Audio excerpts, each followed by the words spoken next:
ஸ்ரீமத் பாகவதம் 109ஆம் பகுதி. அதிலும் செல்வச் செழிப்புள்ள இல்லத்தில் பிறந்த பிள்ளைகள் என்றால் கேட்கவா வேண்டும்?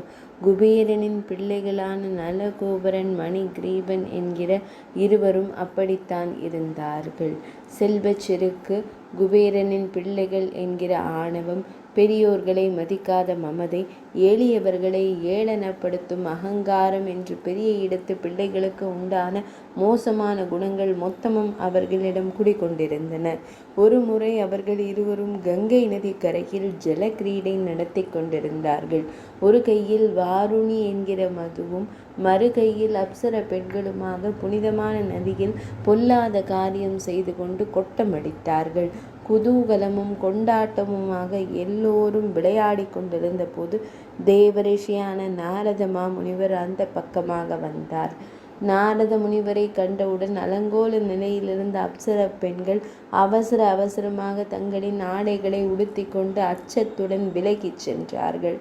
குடிபோதையில் இருந்த குபேரனின் மகன்களோ தங்களின் நிர்வாண கோலத்தை கூட உணராமல் அலட்சியமாக இருந்தனர். அட, நம்ம நாரதர் தானே என்கிற இடக்காரம்.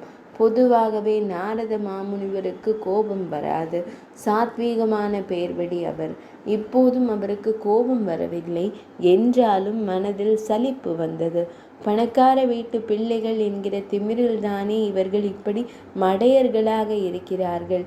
கொஞ்சமாவது கஷ்டத்தை அனுபவித்தால்தான் திருந்துவார்கள் என்று எண்ணினார். மரியாதையோ வெட்க உணர்வோ எதுவும் இல்லாமல் ஜடம் போல் கிடந்த நீங்கள் மரங்களாக மாறக் கடவீர்கள் என்று சாபம் கொடுத்தார். நளகோபரனும் மணிகிரீவனும் நடுநடுங்கி போனார்கள். தண்டனை கொடுத்தவரின் பாதங்களில் சாஷ்டாங்கமாக பணிந்தார்கள். முனிவரே, மகரிஷியே, நாங்கள் மனம் திருந்தி விட்டோம். தெரியாமல் செய்த தவறை மன்னித்து கொள்ளுங்கள். எங்களுக்கு சாப விமோச்சனம் அருளுங்கள் என்று வேண்டிக் கொண்டார்கள்.